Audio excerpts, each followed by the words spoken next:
Selamat malam, Mbak Lestari. Selamat malam. Ya, selamat malam.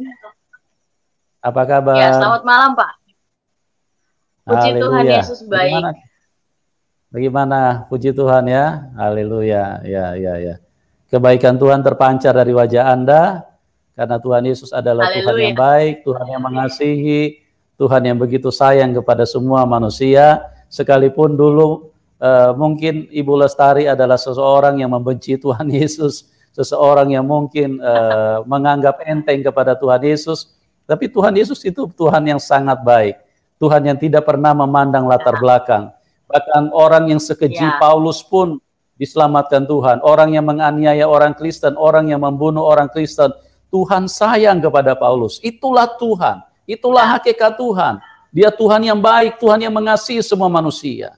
Nah, pada malam hari ini, Mbak Lestari, teman-teman sudah banyak ingin mendengarkan apa yang telah Tuhan Yesus kerjakan di dalam hidup Anda.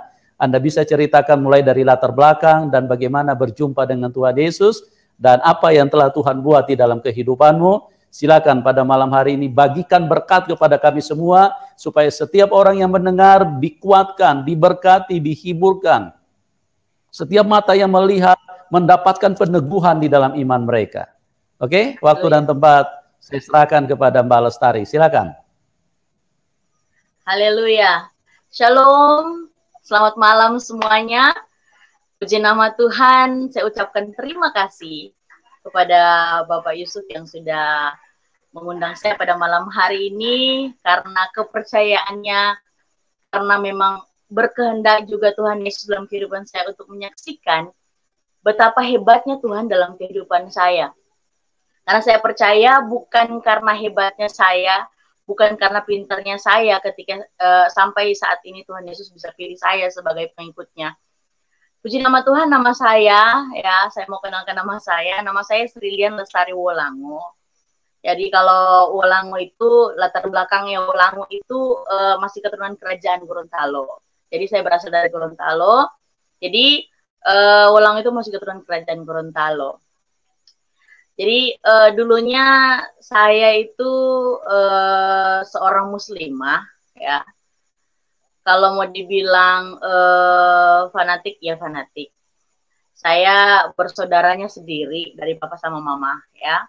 Dulunya papa sama mama itu udah pisah dari saya masih usia 4-5 tahun ya, kalau nggak salah ya, seperti itu. Nah, saya orangnya dulu sangat fanatik dengan agama saya yang dulu. Pakaian saya bercadar. Saya dari usia saya dari kelas 2 SMA itu saya udah bercadar. Saya udah bercadar dari kelas 2 SMA. Waktu itu juga nggak dikasih izin ya sebenarnya sama guru saya untuk bercadar, tetapi karena memang menggebu-gebu berkobar-kobar yang namanya kefanatikan agama saya kepada agama saya yang lama, ya saya sampai bercadar dan mengikuti yang namanya organisasi tablik di dalam situ dengan para wanita-wanita soleha, dengan para wanita-wanita yang muslimah lainnya mengikuti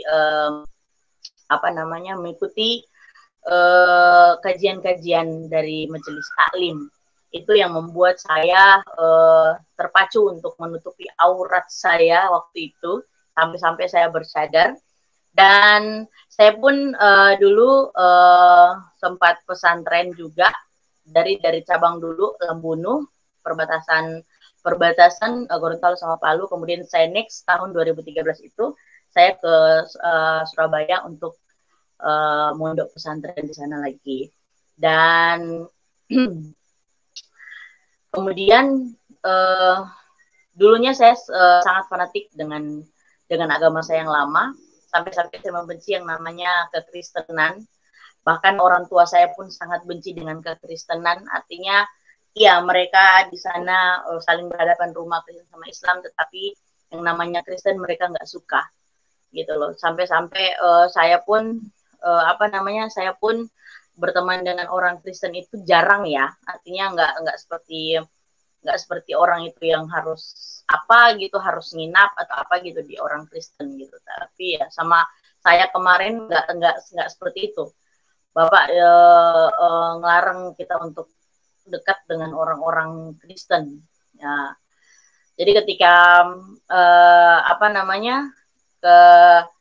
ketika saya menggebu-gebu dengan keislaman saya, dengan sampai-sampai saya memang benar-benar mempelajari tentang syariat-syariat Islam, yang memang benar-benar saya mempelajari tentang lebih dalam lagi tentang ilmu sholat, ilmu zikir, kemudian tentang yang lain-lainnya juga. Jadi saya benar-benar dulunya sangat-sangat mencintai agama saya yang lama. Nah, sehingga pada waktu tahun 2013 sebelum saya berangkat lagi ke Surabaya untuk mondok, itu di tahun 2013 itu saya bermimpi didatengin sama satu sosok yang berjubah putih. Jadi jubahnya ini nggak ada kancing-kancingnya ya. Jadi jubah yang dilingkar, kemudian ada penutup kepalanya. Di situ datang ngeletakin cahaya yang ada di tangan kanannya ini di atas kepala saya. Bangun dari mimpi itu, ada rasa tenang, ada rasa damai sejahtera. Ya, ada rasa sukacita gitu loh. Tetapi saya melupakan daripada hal itu. Saya pikir kalau di Muslim itu kan itu oke lah, itu sosok malaikat atau sesuatu yang atau ulama yang datang untuk memberitahukan sesuatu atau menciptakan suasana hati yang sangat gembira. Tetapi ketika selang 2 minggu kemudian datang lagi dengan penampakan yang sama, dengan seperti itu sosok yang sama, tetapi dia meletakkan cahaya itu di seluruh tubuh saya. Ketika pada saat saya bangun dari mimpi itu, bangun dari tidur, itu yang saya rasakan tuh bercampur aduk sampai saya meneteskan air mata. Kemudian tiba-tiba saya merasakan satu kerinduan yang luar biasa. Saya tidak tahu itu, ini rindunya kepada siapa ya, gitu loh. Sampai membawa kepada tangisan yang benar-benar rindu serindu-rindunya. Tetapi waktu itu saya pikir, apakah saya bisa merasakan rindu kepada sosok yang hadir di mimpi saya atau seperti apa? Kayak gitu. Ketika saya berangkat lagi ke Surabaya, ingatan tentang hal itu saya lupakan dan saya tidak benar-benar mencari tahu dan semuanya tidak. Tetapi ketika saya 2014 saya balik lagi ke Gorontalo, tapi sebelumnya saya ke Palu dulu, ke Mama dulu, karena waktu itu Mama domisilinya tempat tinggalnya sekarang itu ada di Palu ya, ada di Palu. Next saya ke Palu dulu, habis Palu baru saya ke Gorontalo ya. Selang waktu itu udah 2014 ya, 2014 kemudian di tahun 2014 saya melakukan aktivitas seperti biasanya. Kemudian 2016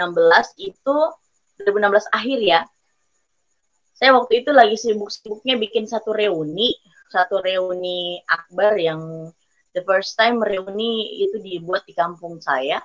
Waktu itu reuni SMP ya, reuni SMP, dan saya waktu itu penginisiatif acara. Saking capeknya sampai-sampai saya lupa untuk waktu itu untuk membaca doa tidur ya. Yang waktu itu kalau nggak salah ya, saya lupa ingat doanya Bismika Allahumma amutu wa ahya ya. Jadi saya nggak baca doa itu lagi. Next saya cuma bilang, aduh Tuhan saya capek, saya mau tidur gitu loh. Saya mau istirahat gitu loh. Nah, ketika saya merebahkan diri saya tidur, kemudian datang lagi sosok yang sama, tetapi saat itu dia cuma datang, kemudian dengan cahaya yang luar biasa dari belakangnya. Karena saking besarnya cahaya di belakangnya sosok ini, sampai wajahnya nggak kelihatan. Dan waktu itu datang itu 1 minggu 4-5 kali. Yang membuat saya benar-benar waktu itu terganggu tidur saya pastinya. Terganggu lah, ya kan? Loh, kok bisa ya? Gitu. Ini siapa sih sebenarnya, kok bisa datang hampir tiap malam? Ya kan? 4-5 kali. dalam seminggu. Loh, kok bisa datang sampai 4 sampai 5 kali? Ini siapa sebenarnya? Sampai setitik di mana karena waktu itu saya lagi reuni, berarti saya ketemu dong sama teman-teman SMP saya yang lama, ya kan? Berarti saya ketemu dong sampai sama teman-teman saya yang lama. Berarti ada yang Kristen dan semuanya. Nah, waktu itu saya ketemu si Frankie. Nah, si Frankie ya, Frankie Maramis ya, apa kabar? Ya, Frankie Maramis. Nah, waktu itu saya ke rumahnya. Kalau tidak salah waktu itu dia sebagai panitia penggalangan dana. Jadi saya jumpai dia, kemudian saya lihat di rumahnya ada gambar yang benar-benar gambar itu gambar Tuhan Yesus. Yang benar-benar gambar itu emang mirip sama yang ada di dalam mimpi saya itu. Saya tanya ke Frankie, Ki, nanya dong Ki, ya kenapa Li? Gitu kan? Iya kenapa Li? Itu yang di foto itu siapa? Oh itu gambar Tuhan Yesus kita. Nah, saya ngeledek dong, saya bilang, loh kok Tuhan kalian bisa digambar? Tuhan kita nggak bisa digambar, cuma tulisan doang, gitu loh. Tuhan kita nggak bisa digambar. Tuhan kita itu udah ada di dalam hati kita. Saya ngomong seperti itu, bisa dirasain gitu. Dimanapun kita berada, bisa kita rasain. Ya, mungkin karena dia punya kasih ya, teramat dalam. Yang saya tahu orang Kristen punya kasih yang sangat dalam. Karena memang itu teladan Tuhan Yesus yang Tuhan Yesus ajarkan kepadanya. Nah, karena mungkin kasihnya karena dia punya kasih yang luar biasa, tapi dia ngomong begini, itu cuma gambar doang kayak gitu ya, sosoknya hampir-hampir seperti itu. Emang kenapa? Ya saya mimpi, saya bilang saya mimpi seperti itu sosoknya, saya bilang seperti itu. Nah akhirnya ya si Frankie ini ngomong, loh itu panggilan kayaknya, ya kan? Dia ngomong itu panggilan, coba aja kamu jalan-jalan dulu ke jalan-jalan dulu ke dia panggilnya Om ya, jadi di satu pastoral organisasi gereja diajaklah gitu. Sampai waktu itu kan ada di situ ada anaknya dari si bapak ini yang ikut juga di dalam berpartisipasi musik ya. Jadi dia mau main musik juga saat reuni. Jadi otomatis ya sekaligus ya ke sana. Sampai di sana bukannya kasih tahu itu bagaimana sosok apa semuanya, cuman ya puji nama Tuhan Yesus waktu itu juga bapak ini dari Muslim ke Kristen juga, dan dia juga bersaksi kepada saya. Saya iya aja. Waktu itu istrinya berikan saya Alkitab kecil yang perjanjian baru. Yang perjanjian baru ada Mazmur sama Amsalnya. Saya pikir saya nggak perlu ini loh. Saya nggak perlu buku kecil ini. Saya mau cari tahu itu siapa. Gitu. Sampai waktu itu si Frankie bilang begini, kamu nggak usah lama-lama di sini. Kamu itu bom waktu. Jadi kamu nanya-nanya seperti ini, pasti orang tua kamu tahu juga, kayak gitu. Saya bilang oke lah kita pergi. Nah, dari situ saya penasaran juga dengan buku kecil ini ya. Jadi saya buka, saya baca waktu itu Matius, saya baca. Sampai akhirnya saya nggak puas sebenarnya dengan buku kecil ini, bahkan saya mau cari tahu tentang sosok di dalam mimpi yang sering datang itu. Nah, menurut saya nggak bisa kalau misalnya nggak mengetahui ini siapa gitu loh. Sampai saya penasarannya saya ini saya bawa sampai ke kakak ya, iparnya adiknya mama. Puji nama Tuhan Yesus, adiknya mama ini sudah Kristen dari sejak lama ya, namanya Tante Nining Dugio. Ya, Tante Nining Dugio ini adiknya mama, udah Kristen. Waktu itu saya ngobrol sama tante Ibu Pendeta, saya ngobrol, saya ngomong soal apa yang saya jumpai. Saya pikir tante mungkin mengerti. Tetapi waktu itu ada ketakutan juga waktu itu. Loh, kok bisa kamu? Masalahnya kan kamu itu terkenal dengan ya pakaian kamu yang panjang, kamu itu bercadar dan semuanya, ya kan? Jadi saya itu 2014 itu udah nggak bercadar lagi. Karena memang saya pikir saya harus melakukan aktivitas, saya harus mencari harus berbisnis. Tidak mungkin saya mau berdiskusi dengan orang dengan cadar ya, saya pikir seperti itu. Jadi 2014 itu saya sudah tidak bercadar, dan ketika bertemu dengan Tuhan Yesus 2016 itu saya ngobrol dengan ibu pendeta ini. Jadi dia bilang, coba telepon saja dulu tantemu, mungkin tantemu lebih mengerti. Ketika saya telepon, ya saya pergi ke tante saya, dan tante saya pun bilang, oh saya nggak, aduh Tante Nining nggak tahu menahu soal ini ya, Tante Nining takut katanya. Tante takut jangan sampai dikirain tante yang ngajak-ngajak kamu ke Kristen dan semuanya. Saya pikir iyalah, orang juga nggak mau dituduh-tuduh kalau misalnya ada yang ngajak saya untuk ke Kristen. Saya kan cuma bilang saya mau cari tahu tentang sosok yang ada dalam diri, yang ada dalam mimpi saya itu.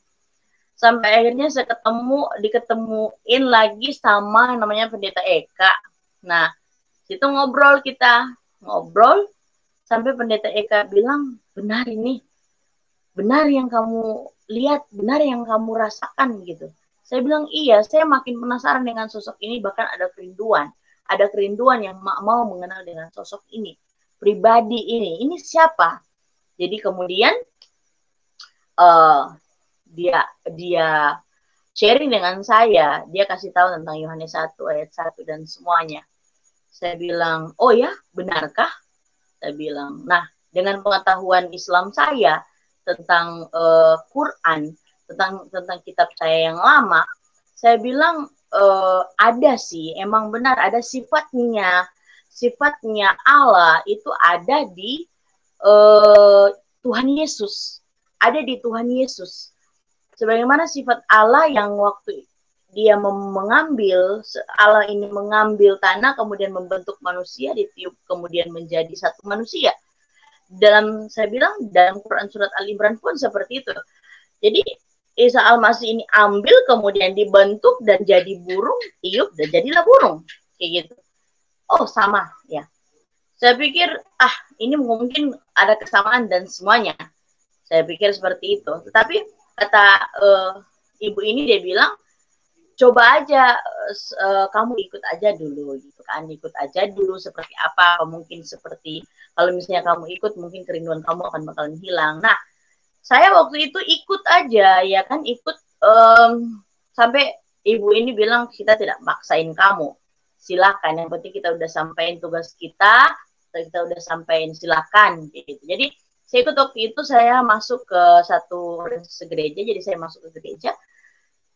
Ternyata saya adem ya, saya merasa tenang,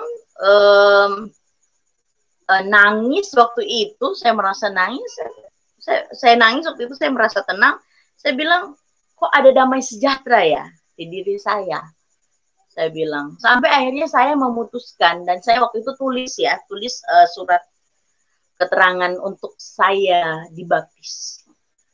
2016 waktu itu kalau nggak salah Oktober saya memberikan diri saya untuk dibaptis, dan itu saya itu saya tulis sendiri, bukan karena paksaan. Dan waktu itu umur saya hampir 25 tahun, dan menurut saya sudah berhak untuk memilih jalan saya gitu. Nah, ketika saya sudah dalam keadaan yang saya pikir ya, saya sudah mengikuti saya sudah mengikuti suatu sosok yang benar-benar pribadi ini ternyata di dalam kitab mengajarkan banyak hal. Nah, pada saat itu di bulan November ya kalau nggak salah, itu sudah prepnya orang-orang Kristen mau bikin Natal. Jadi waktu itu teman saya ngajakin saya untuk bikin pohon Natal di gereja. Saya ikut, tapi ikut belakang, jangan sampai kelihatan, karena rumah saya dengan gereja itu ada hampir 50 meter rumah, kemudian gereja. Jadi saya ikut belakang supaya nggak ketahuan sama keluarga saya. Kebetulan waktu itu papa saya ada di Toli-Toli, jadi papa nggak tahu menahu ya dengan keadaan saya. Next, saya ikut dari belakang gereja, ikut menghiasi pohon terang. The first time saya doa di situ sama teman-teman, disuruh coba pimpin doa gitu. Saya bilang saya nggak tahu berdoa. Nah, teman saya bilang begini, beda doa kita di Tuhan Yesus itu nggak perlu dengan sikap ya, nggak perlu dengan sikap kita harus seperti apa. Ketika kamu dalam keadaan bersih, ketika kamu dalam keadaan tenang, kamu bisa berdoa. Oke, saya berdoa. Saya berdoa membuka daripada kegiatan untuk menghiasi pohon terang itu. And then kemudian malamnya saya diajak, mau nggak ikut gitu, mau nggak ikut ibadah pemuda gitu. Saya bilang bolehlah.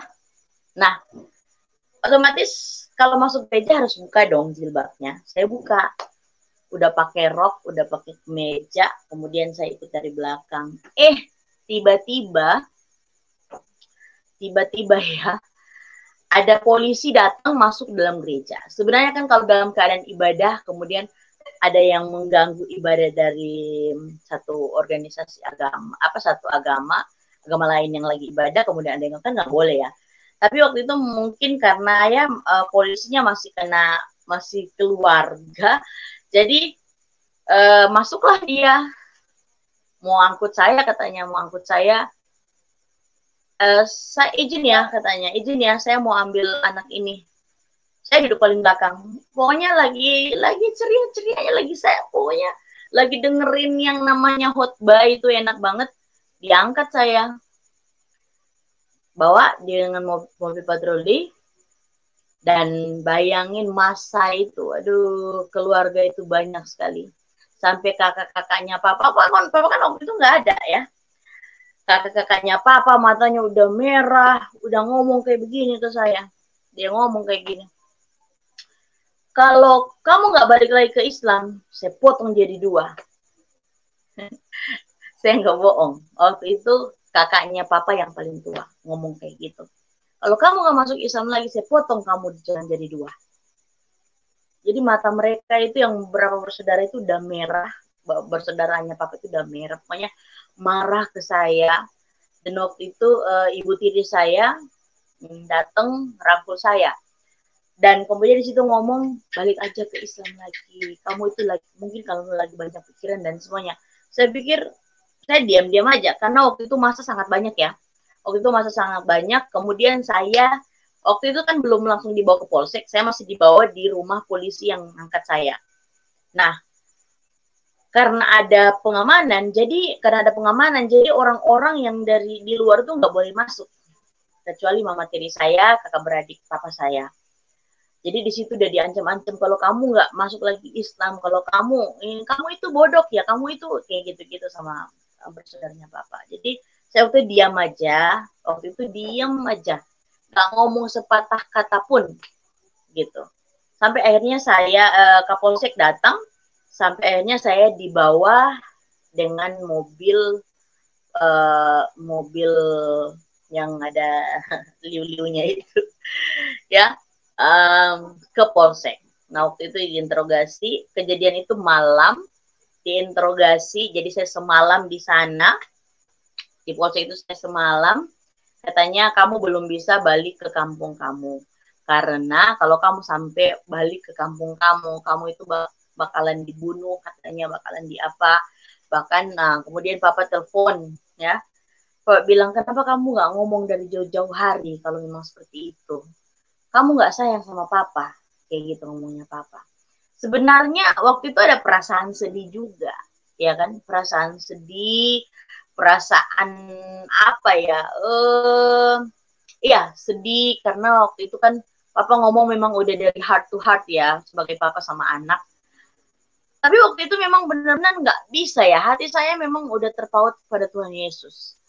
Sampai waktu di polsek itu diinterogasi, saya pikir sebenarnya saya nggak ada salah. Nah, sampai polisi waktu itu, ya kamu nggak ada salah, cuman kita mau interogasi supaya mereka lihat aja kalau memang kita lagi interogasi kamu. Kita lagi buat aman kampung. Karena kamu itu di sana keluarga besar. Ya kan? Dulunya kamu itu ustazah, dulunya kamu itu pakaiannya panjang-panjang, bercadar, kemudian kamu udah dengar kamu udah beralih keyakinan, gemparlah kampung gitu. Nah, waktu itu Kapolsek bilang, kamu diamanin dulu, ada tante kamu nggak sekitar sini? Ada. Ya, jadi sepupunya mama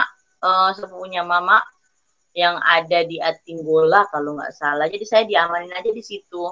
Tante saya belum tahu hal ya. Tapi ketika sepupu saya, sepupunya papa datang sama anaknya. Masuklah mereka ke dalam kamar, dikeroyok iya, tapi waktu itu di apa ya, dibela-belain sama tante. Kenapa dan semuanya? Ini udah Kristen. Kenapa diterima di sini? Dia udah Kristen. Terus saya waktu itu bilang, iya benar. Tante saya yang nampung yang ngizinin saya di situ memang dekat dengan Kapolsek, dekat dengan kantor polsek, kantor polisi ya. Dia nangis waktu itu. Kok kamu bisa seperti ini sih, Lian? Kayak gitu. Kenapa bisa? Ya waktu itu emang dikeroyok, tapi dengan keadaan saya langsung telepon. Ya kan, saya waktu itu dengan handphone, saya langsung telepon. Waktu itu Kapolsek ya, Kapolsek apa yang ikut-ikut sama Kapolsek itu saya telepon. Saya bilang saya udah dikeroyok di sini, minta bantuannya. Ya itu kan tugas mereka. Mereka datang dengan mobil dan bawa lari saya. Nah waktu itu saya kemudian dari Polsek itu saya dibawa dari rumahnya tante itu, saya dibawa ke Polsek, kemudian saya dibawa lagi ke rumahnya tante Nining yang adanya Mama Udah Kristen itu. Jadi di situ karena waktu itu karena saya udah didengar, saya udah Kristen dan semuanya, akhirnya yang tadinya papa sama mama jauh, papa di Toli-Toli, mama di Palu, akhirnya mereka pulang. Mereka pulang, kumpul di rumahnya Tante Nining, dan waktu itu berunding kita, ya Tante Nining nggak ikutan dong. Tante Nining pikir, itu masalah iman saya, ya kan. Jadi waktu itu papa sama mama berhadapan diskusi sama saya, sampai ngomong, gimana, kamu mau masuk Islam lagi nggak? Gitu. Apa kekurangan kita sebagai orang tua dan semuanya. Berunding di situ mau nggak? Nah, saya bilang, saya udah nggak bisa. Saya bilang, hati saya udah memang terpaut sama Tuhan Yesus, saya bilang. Jadi saya nggak bisa. Sampai di situ ya, wajah papa itu merah. Kan saya tahu kalau papa punya wajah itu udah merah, pasti dia marah. Dan mama situ nangis dan semuanya ya. Mau bilang hati sedih, iya. Tapi memang benar-benar waktu itu nggak bisa goyahkan yang namanya kecintaan saya sama Tuhan Yesus. Karena memang saya mengalami sendiri. Dan akhirnya sama papa bilang, oke, balik aja dulu ke rumah ya. Balik aja, kita pulang aja dulu ke rumah. Nanti papa ngomong sama tante Nining. Akhirnya saya dibawa pulang sama papa ke rumah ya. Jadi perjalanan dari rumahnya Tante Nining ke rumah papa itu sekitaran 2 jam lebih ya, 2 jam lebih. Jadi pas di rumah papa ngomong kayak gini, nggak boleh kamu keluar, di teras pun nggak boleh, kayak gitu. Jadi waktu itu Alkitab kecil dirobek-robek, kemudian ada pengetahuan tentang khotbah dirobek, kemudian ada buku renungan-renungan itu emang dihabisin semua. Jadi dalam rumah itu kata papa, pokoknya jangan keluar. Kamu itu belum boleh jalan-jalan. Sampai dilihat orang, kamu dipukul orang di jalan-jalan. Jadi saya pikir, oh iyalah. Nah tiba waktu itu hari Jumat, kalau nggak salah ingat ya, hari Jumat, kata papa, hari Jumat ini turun khotbah, katanya kamu mau dimandiin. Mau diislamkan lagi, jadi cuci bersih lagi, dan semuanya. Nah, teringatlah saya bilang, saya berdoa, dalam kamar, saya bilang, Tuhan kalau memang masa depan saya dengan Tuhan, buka jalan keluar buat saya, karena saya tidak mau lagi untuk ada di agama saya yang lama. Jadi saya waktu itu minta izin sama waktu itu ada pasar ya, pasar tradisional di belakang rumah saya, agak jauh, sekitaran berapa ratus meter. Saya bilang, Pak, izin dong Pak, mau beli sesuatu di pasar. Oh iya, jangan lama-lama ya, kayak gitu. Sampai akhirnya saya naik bentor. Naik bentor. Nah, saya sudah tidak berhijab waktu itu. Rambut saya panjang waktu itu. Saya sudah naik bentor. Sebenarnya jalan mau ke pasar itu belok kanan. Tapi saya bilang, saya kunci tangan. Saya bilang, Tuhan kalau memang masa depan saya dengan Tuhan Yesus, saya bilang buka jalan. Kemudian bentornya ini udah mau belok kanan, saya bilang lurus aja. Lurus, ternyata arah itu saya suruh bentor itu arah ke Manado. Jadi arah ke Manado, jadi saya naik bentor, nyampe di satu tempat yang ya nggak terlalu banyak pemukiman waktu itu. Saya turun di situ, kemudian dengan niat saya mau ke Manado. Ini saya cuma baju di badan ya. Kalau mau dibilang baju saya yang saya pakai waktu saya ke Manado itu masih ada sampai sekarang. Saya masih simpen karena memang itu benar-benar satu kenang-kenang buat saya yang ini buat kesaksian saya yang luar biasa karena dengan Tuhan saya lewati semua. Jadi waktu itu saya berhentiin mobil, nggak ada yang mau berhenti karena emang cuma baju di badan. Mungkin barangkali sopir bilang, ini kok orang mau berhentiin mobil kok nggak bawa barang, bawa apa gitu, jangan-jangan orang apa lari gitu. Emang benar pelarian, lari nggak mau ikut Islam lagi. Sampai saya kunci tangan, tutup mata lagi. Tuhan, kalau memang dengan doa yang sama, Tuhan, kalau memang masa depan saya dengan Tuhan, lancarkan segala sesuatu. Ketika saya buka mata saya, berhentiin mobil, ternyata mobilnya berhenti. Naik di situ, saya naik di mobil itu. The first time saya ngobrol sama ibu-ibu yang berhijab di samping saya. Di samping saya ngobrol. Kemudian ibu-ibu ini bilang begini, saya kalau lihat kamu itu ingat anak saya. Tapi sayang anak saya udah meninggal. Saya kaget, saya bilang jangan-jangan saya mau meninggal juga nih. Gitu kan. Tapi puji nama Tuhan Yesus, ternyata ketika saya ngobrol dia dengan enjoy, santai. Nah, dia asik juga ngobrol sama saya. Ternyata ketika dia turun di daerah Kota Mobagu, dia pegang tangan sama saya. Emang bener ya, saya waktu dalam perjalanan itu emang nggak bawa apa-apa. Pegang tangan dengan saya, dia kasih uang 150.000 rupiah. Di situ saya baru ngerasain yang namanya pertolongan Tuhan itu tidak pernah datang terlambat. Pertolongan Tuhan tidak pernah datang terlambat. Nah, puji nama Tuhan Yesus, waktu saya turun di Bolivar. Nah, ketika dalam perjalanan itu saya sudah suruh jemput di kakak rohani saya, Kak Metsen Kasamu. Itu emang benar-benar nomor yang saya hafal itu cuma nomornya doang. Jadi saya pinjam waktu itu dalam perjalanan itu nomornya di sopir itu nomornya Kak Metsen, saya telepon, saya suruh jemput beliau. Akhirnya dia jemput, dia mau bayarin mobil. Waktu itu saya pinjam, memang jujur saya pinjam uang ke Kak Metsen. Waktu dia mau bayarin mobil, ternyata saya bilang sudah dibayar. Dia tanya, siapa yang bayar? Dengan iman percaya saya jawab waktu itu, Tuhan Yesus yang bayarkan. Ketika tiba di Manado, kaki ini menginjakan di daerah Pineleng, rumahnya Pala waktu itu. Karena kami waktu itu tinggal di rumahnya Pala juga. Nah, tinggal di situ. Dan waktu itu agak terancam. Terancamnya apa? Karena yang pasti Papa cariin saya ya. Ketika saya udah ke Manado. Pasti, kenapa anak ini nggak pulang-pulang dan semuanya. Nah, saya ketika di Manado, saya minta perlindungan di satu organisasi gereja dan mereka nggak berani untuk tampung saya, sehingga yang full timer gereja itu nampung saya di rumahnya. Dan akhirnya saya bisa sekolah di dalam satu organisasi itu, organisasi gereja. Nah, ketika ikut Yesus, ini asiknya ya. Saya pikir ya, saya sudah lepas dari namanya keluarga yang mau mengincar saya untuk masukin saya ke Islam lagi. Saya pikir oke, udah nggak ada. Ternyata di dalam kekristenan itu, kalau yang nggak ada pencobaan berarti bukan anak Tuhan. Berjalannya waktu ketika saya ada di Manado, ternyata pikul salibnya Tuhan saya rasakan.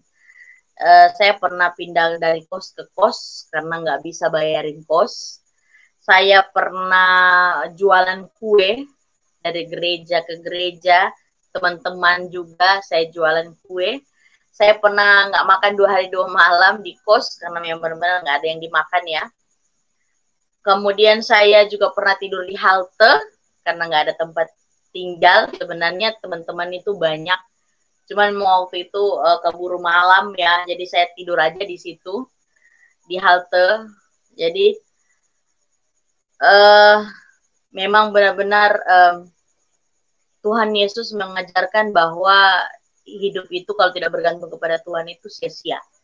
Saya juga pernah dengan kejadian keluarga yang nggak punya apa-apa, kemudian saya masih dengan kekurangan saya, waktu itu uang saya di kantong saya cuma 25.000, tapi karena memang Tuhan ajarkan bagaimana saya memberi saat kekurangan, saya berikan kepada keluarga ini untuk beli beras, telur sama mie, kemudian ajak mereka makan. Dan puji nama Tuhan, waktu itu saya merasakan bahwa ini sebenarnya makna memberi, di mana Tuhan Yesus, di mana kita dalam keadaan kekurangan, Tuhan Yesus mengajarkan bahwa memberi itu bukan saat kamu kelebihan, tetapi di saat kamu berkekurangan. Jadi ternyata ikut Yesus itu tantangannya banyak sekali. Dan menurut saya untuk sekarang ini saya sudah terbiasa dengan apa yang Tuhan izinkan dalam kehidupan saya. Rumus kehidupan di mana anak-anak Tuhan Yesus yang sudah mengalami yang namanya pencobaan, tandanya itu berarti sudah mulai berkenan di hadapan Tuhan. Ketika kita lolos daripada level to level daripada pencobaan Tuhan Yesus ini, pencobaan yang datang yang Tuhan izinkan ini, berarti kita sudah mulailah hidup kita ini berkenan di hadapan Tuhan. Tapi berjalannya waktu, ketika pencobaan ini yang saya dapatkan ya, pencobaan yang Tuhan izinkan terjadi, ternyata di sebalik daripada pencobaan ini mujizat terjadi dalam kehidupan saya. Saya yang dulunya radikal, yang sangat membenci Kristenan, ternyata bahkan dulunya saya nggak suka dengan anak-anak, ternyata sekarang saya lebih lebih Tuhan berikan makna tentang anak-anak. Kemudian Tuhan menaruh kasih dalam hati saya. Jujur, yang Tuhan berikan perubahan dalam kehidupan saya, itu yang membuat saya merasa bersyukur kepada Tuhan. Saya menjadi sosok yang lebih mengasihi kepada anak-anak. Saya menjadi sosok yang artinya mengasihi di sini lebih melihat tidak membenci satu sama lain. Walaupun saya sudah ada di dalam kekristenan, saya tidak membenci agama lain. Itu yang terjadi dalam hidup saya. Bukan berarti sama dengan saya yang dulu, yang sangat-sangat radikal, yang sangat-sangat membenci agama lain. Justru di dalam kekristenan saya merasakan bahwa Tuhan membuat mujizat dalam hati saya, mengasihi setiap orang. Itu yang saya dapat ketika ikut Tuhan Yesus. Kemudian yang kedua, Tuhan Yesus mempercayakan saya dengan dengan pelayanan saya yang sekarang, dan kemudian dalam makmur, mau dibilang makmur, iya, puji nama Tuhan Yesus. Makmur di sini, bahagia di sini bukan berarti kita berduit, bukan berarti kita punya harta yang melimpah. Tapi di sini yang Tuhan ajarkan adalah berkecukupan. Berkecukupan itu mengundang rasa syukur. Ya kan? Sedikit saja yang Tuhan berikan kepada kita, rasa syukur itu ada. Karena rasa mengucap syukur itu adalah kehendaknya Allah Bapa Surgawi. Jadi ketika ikut Tuhan Yesus itu selain pencobaan yang Tuhan Yesus izinkan, banyak sekali yang saya rasakan, kebaikan-kebaikan Tuhan yang Tuhan izinkan dalam kehidupan saya. Mulai dari saya waktu itu kecelakaan di tahun 2017 saya kecelakaan. Di sebelah kaki kiri saya ini adalah penjahitan. Waktu itu saya kecelakaan pulang dari melayani seorang Muslim juga yang ikut Tuhan Yesus, seorang muslimah yang ikut Tuhan Yesus ketika menikah. Dia sudah sekolah teologi, kemudian dia balik lagi ke Islam, ke Muslim lagi. Saya injili lagi lah, waktu itu dalam keadaan emang benar-benar tidak berdaya lagi. Saya injili, kemudian saya ajak lagi untuk terima Tuhan Yesus, dan dia terima Tuhan Yesus. Ketika dia terima Tuhan Yesus kembali, dia mati. Nah, setelah kita doa, kemudian saya balik dari tempat itu, ternyata saya kecelakaan. Nah, di samping di kaki sebelah kiri saya ini ada sobek ya, ada sobekan, ya, jadi kecelakaan, 8 jahitan. Nah, puji nama Tuhan Yesus, waktu itu saya nggak keluar sepeser pun. Saya nggak tahu dana saya di mana sampai kaki saya ini sembuh. Kemudian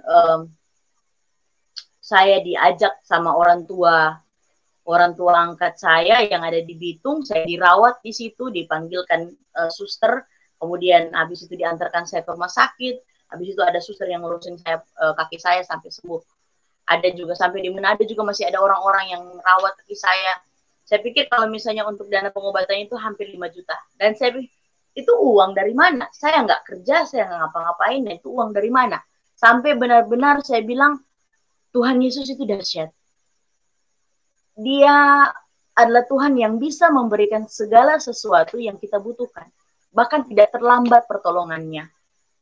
Makanya saya sering katakan kepada orang-orang, kepada setiap kali saya kalau misalnya Tuhan izinkan untuk bawakan firman, saya bilang sama mereka, jangan pernah khawatir ketika kamu benar-benar dalam keadaan susah, jangan bilang Tuhan nggak tolong.